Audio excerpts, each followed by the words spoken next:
ఇంట్లో ఉన్న బంగారాన్ని విడిపించి ఆ రోజు ఆన్లైన్ రేటుకే మేము కొంటాం. Sharma gold company. Suman TV ప్రేక్షకులకి నమస్తే. మరి కొత్త సంవత్సరంలో అడుగుపెట్టబోతున్నాము. సెలబ్రేషన్స్ మాత్రమే చేసుకుంటే సరిపోద్దా? మనము అసలు ఈ సంవత్సరం ఎట్లుండబోతుంది అనే విషయం తెలుసుకుంటే చాలా బాగుంటుందని మాకు అనిపించింది. అందుకోసమే దానికి రైట్ పర్సన్ అయిన గురువు గారిని ఈరోజు పిలవడం, ఇన్వైట్ చేయడం జరిగింది మన స్టూడియోకి. ఆయన్నే మీ అందరికీ బాగా పరిచయం ఉన్న ప్రముఖ ఆస్ట్రాలజర్ అయ్యప్ప శ్రీకృష్ణ సుధి గారు. మరి గురుగారు నమస్తే. నమస్కారం అండి.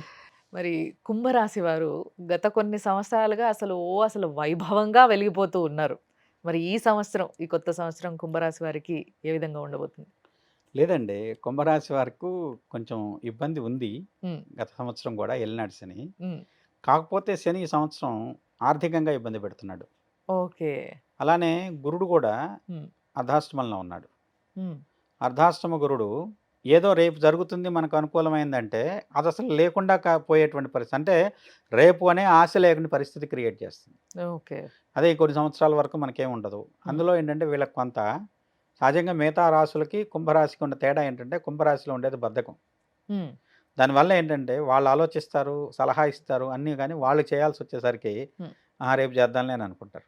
ఓకే. ఆ పోస్ట్‌పోన్‌మెంట్ ఏదైతే ఉందో వాళ్ళని ఎదగనివ్వకుండా చేస్తుంది. హ్మ్. హ్మ్. అందులో ఇప్పుడు ఏలినాటి శని పీడితుల్లో కుంభరాశి వారు బాగా కొంత ప్రభావంలో ఉన్నారని చెప్పొచ్చు. హ్మ్. ఎంతైనా మొదటి అర్ధభాగం కంటే రెండో అర్ధభాగం కొంత పర్వాలేదు. ఓకే. కాకపోతే దేనికైనా వేరే వాళ్ళ మీద ఆధారపడాల్సిందే వీళ్ళు ఈ సంవత్సరం. హ్మ్. ఏదో ఒక సహాయం బయట వ్యక్తుల నుంచి కానివ్వండి, కుటుంబ సభ్యుల నుంచి కానివ్వండి, హ్మ్. ఏదైనా అలా రావాల్సిందే. తర్వాత రాహు. హ్మ్.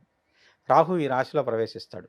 అందువల్ల మే నుంచి రాహు యొక్క ప్రభావం ఉండడం కూడా హ్మ్. అనవసరమైనటువంటి దిష్టి కానివ్వండి, హ్మ్. ఎదుటి వాళ్ళ యొక్క మాటలు పడటం కానివ్వండి, హ్మ్. కొన్ని సందర్భాల్లో అవమానాలు పాలవటం కానివ్వండి, లేదు ఆర్థిక పరంగా ఆశించిన చోట ఆశించినంత లాభం రాకపోవటం కానివ్వండి, హ్మ్. ఇలాంటి వాటికి రాహు కారణమవుతాడు. రాహు ఆశ, హ్మ్.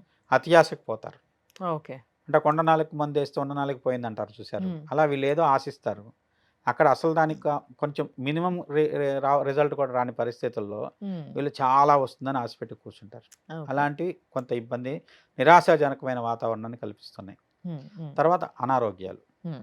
చర్మ సంబంధమైనటువంటివి అనారోగ్యాలు, ఓకే. అలానే వచ్చేసి రక్త సంబంధమైనటువంటి అనారోగ్యాలు, హ్మ్. బ్లడ్‌లో వచ్చేటువంటి లోపాల వల్ల కలిగే వ్యాధులు కానివ్వండి, ఓకే. లేదంటే వచ్చేసి కంటి సంబంధమైనటువంటి ఇబ్బందులు కానివ్వండి, నేత్ర హుహు. వ్యాధులకు కానీ, హ్మ్. ఇలాంటి వాటి వల్ల వీళ్ళు ఇబ్బంది పడే అవకాశం ఉంది. కొంతమందికి కంటికి సంబంధమైంది కానీ, లేదంటే చర్మ సంబంధమైనటువంటి ఒక శస్త్రచికిత్స లాంటివి కానివ్వండి, లేదంటే ట్రీట్మెంట్ లాంటిది కానీ అవసరం అవుతుంది. అది ఓకే. కుంభరాశి వాళ్ళకు ఉండే ఫలితం. ఓకే. ముఖ్యంగా రాహు. హ్మ్. ఈ రాహువుకి సంబంధించిన దాంట్లో వీళ్ళని ఒక రకంగా మిగతా అన్ని రాశులు కుంభరాహు వల్ల లబ్ధి పొందుతుంటే, హ్మ్. ఇదే రాశిలో ఉన్నటువంటి రాహువు హ్మ్. కుంభాన్ని పీడిస్తున్నాడు. హ్మ్. అందువల్ల ఒక రకమైన సర్పదోషం అంటాం, దిష్టి హ్మ్. అంటాం. హ్మ్. హ్మ్. కర్కోటకుడు అనేటువంటి సర్పం దిష్టికి కారకుడు. హ్మ్. ఆ దిష్టి దోషం వల్ల వీళ్ళకున్నది కూడా పూర్తిగా ఇబ్బందిగాను తుడిచిపెట్టుకుపోయే పరిస్థితి. హ్మ్. కొంత న్యాయపరమైన చిక్కులు, హ్మ్. కొంతమంది అయితే అరెస్ట్ లాంటివి కూడా కావచ్చు కుంభరాశికి సంబంధించిన వ్యక్తులు. హ్మ్. హ్మ్. అలానే ఒక న్యాయస్థానాల్లో కేసులు ఎదుర్కోవాల్సి రావటం, లేదంటే కొన్ని సందర్భాల్లో తలదించుకోవాల్సి రావటం నలుగురిలోనూ, ఇలాంటి వాటికి కారకులు అవుతున్నారు. ఓహ్! ముఖ్యంగా వీళ్ళు శనికి ఇంకా రాహుకి ఇద్దరికి శాంతి చేయించుకోవటం అవసరం. ఓకే. ఓకే. మరి ఇలాంటి పరిస్థితి సినిమా వాళ్ళకి కలిగితే మాత్రం నిజంగా చాలా కష్టం అనే చెప్పాలి. వాళ్ళ పరిస్థితి ఎలా ఉంటుందంటారు? వీళ్ళు ప్రతిష్టాత్మకంగా తీసుకొని ఏదన్నా చేసినట్టయితే అది కొంచెం నష్టాన్ని మిగులుస్తుంది, హ్మ్. ఖర్చు పరంగా ఉంటే. ముఖ్యంగా ఏంటంటే మాయ, హ్మ్. ఎండమావులు వెనక పరిగెత్తినట్టు అవుతుంది ఓకే. మరేజ్. ఓకే. తద్వారా ఏంటంటే వీళ్ళు ఇంకా ఉంది, ఇంకా ఉంది, ఇంకా ఉందని వెళ్తూనే ఉంటారు. కొన్ని సందర్భాల్లో అదే ఫలితం రాదు. ఓకే. చాలా నిరాశాజనకంగా ఉండేటువంటి పరిస్థితులు కనపడుతున్నాయి హ్మ్. ఆర్థికంగా. హ్మ్. హ్మ్. మరి ఒకవేళ రాజకీయ నాయకులైతే ఎలా ఉండబోతుంది? రాజకీయ నాయకులైతే ఖచ్చితంగా పరాజయాన్ని పొందుతారు. అసలు ఏమాత్రం బాగలేదు.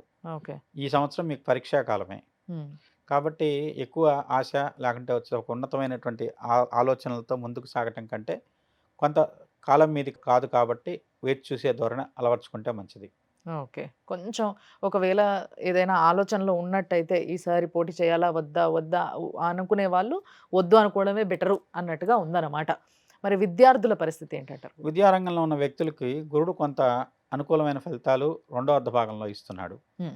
అర్ధాష్టమంలోంచి పంచమంలోకి వెళ్ళిన తర్వాత హ్మ్. అది కొంచెం అనుకూలమైన ఫలితాలు ఉంటాయని చెప్పొచ్చు. పర్లేదు. ఓకే. మొదటి అర్ధ భాగంలో ఉన్నవాళ్ళు కొంత ఎక్కువ కష్టపడితే కొంత తాత్కాలికమైనటువంటి ఫలితంతో ఉత్తీర్ణత పొందడానికి అవకాశం ఉంది. వీళ్ళకి కష్టే ఫలి, కష్టపడండి అంతే, ఇంకా వేరే ఏం లేదు ఈ సంవత్సరం. అయితే వీళ్ళకి ముఖ్యంగా చెప్పాల్సింది హ్మ్. అనవసరమైన వ్యక్తులను నమ్మి హ్మ్. డబ్బులు పెట్టి హ్మ్. లేదంటే వచ్చేసి వేరే దారులు అడ్డదారుల్లో ఏదో రూపంలో ఫలితాన్ని పొందాం అనే ప్రయత్నంతో మోసపోయే అవకాశం ఉంది. వ్యాపారవేత్తలు పరిస్థితి ఏంటంటారు మరి? సపోజ్ మీడియేటర్స్ ఎవరన్నా ఎంటర్టైన్ చేసినట్లయితే వాళ్ళ వల్ల నష్టపోయే అవకాశం ఉంది. ఓకే. పలానా వాళ్ళు లోన్ ఇప్పిస్తామనో ఆ! లేదంటే పదవి ఇప్పిస్తామనో హ్మ్. ఇలా మిథున రాశి కుంభరాశి వీళ్ళిద్దరూ ఈ సంవత్సరం ఆ విషయాల్లో చాలా జాగ్రత్తగా ఉండాలి. హ్మ్. అంటే హ్మ్. నమ్మిన వ్యక్తులు మోసగించేటువంటి అవకాశం ఉంది. ఓకే. కాబట్టి అలాంటి వాళ్ళని నమ్మి మోసపోవద్దు. మధ్యవర్తుల్ని అలానే వచ్చే తాత్కాలికంగా మనల్ని ఏదో లబ్ధి చేకూరుస్తామని, మిమ్మల్ని ఉద్ధరిస్తామని మీ దగ్గరికి వచ్చే వాళ్ళని ఎవరిని నమ్మొద్దు. ఓకే. వాళ్ళ వల్ల అనవసరమైనటువంటి చిక్కుల్లోనూ, హుహు. తద్వారా న్యాయపరమైన చిక్కుల్లో కూడా ఇరుక్కునేటువంటి అవకాశాలని జాగ్రత్త పడండి. ఓకే. మరి వ్యాపారవేత్తలు ఆల్రెడీ బిజినెస్ చేస్తున్న వాళ్ళు ఉంటారు కొంతమంది. చేస్తున్న వాళ్ళు కొంత వాళ్ళ బిజినెస్‌ని జాగ్రత్తగాను, హ్మ్. తర్వాత బాగా లాభాలొస్తాయని కాకుండా సాధారణమైన స్థాయిలో లాభాలున్న బిజినెస్ నడిపించుకుంటూ వెళ్ళటమే వాళ్ళకు ఈ కొత్త సంవత్సరం ఇన్వెస్ట్‌మెంట్‌లు అయితే వద్దంటారు. కొత్త ఇన్వెస్ట్‌మెంట్‌లు, పెద్ద ఇన్వెస్ట్‌మెంట్‌లు చేయొద్దు. ఓకే. ఓకే. మరి వీళ్ళు ఏ పూజ చేస్తే బావుంటుందంటారు వీళ్ళకి? ముఖ్యంగా శనికి, రాహుకి ఇద్దరికీ పరిహారాలు, శాంతులు జరిపించుకోండి. ఓకే. ఆరోగ్యపరమైనటువంటి విషయాల్లో హ్మ్. ఇప్పుడు ఉత్తరేణి ఉంటుంది. హ్మ్. ఆ ఉత్తరేణికి సంబంధించిన వేరుని లేదంటే ఆ ఉత్తరేణికి సంబంధించిన దాన్ని పొడిలా చేసుకొని హుహు. దాన్ని నీళ్ళలో కలుపుకొని స్నానం చేసినట్టు చర్మ సంబంధమైనటువంటి అనారోగ్యాలు రాకుండా ఉంటాయి. హ్మ్.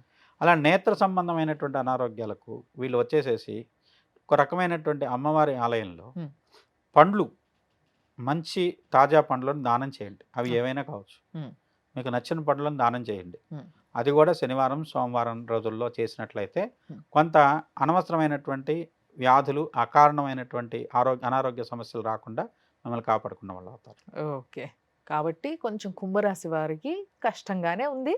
కాబట్టి కొంచెం ధైర్యంగా ఉండండి. కావాల్సిన పూజ చేయించుకోండి. ఆ పూజకి సంబంధించిన వివరాలు గాని, చేయించుకోవాలనుకున్నా గాని, ఇంకేమైనా డౌట్స్ అడగాలనుకున్నా గాని, గురువుగారికి మీరు ఫోను చేసి అపాయింట్‌మెంట్ తీసుకోవచ్చు. దానికి సంబంధించిన నంబర్ మీకు కింద కనిపిస్తూ ఉంటుంది. చూస్తూనే ఉండండి సుమన్ టీవీ. ధన్యవాదాలు గురువుగారు.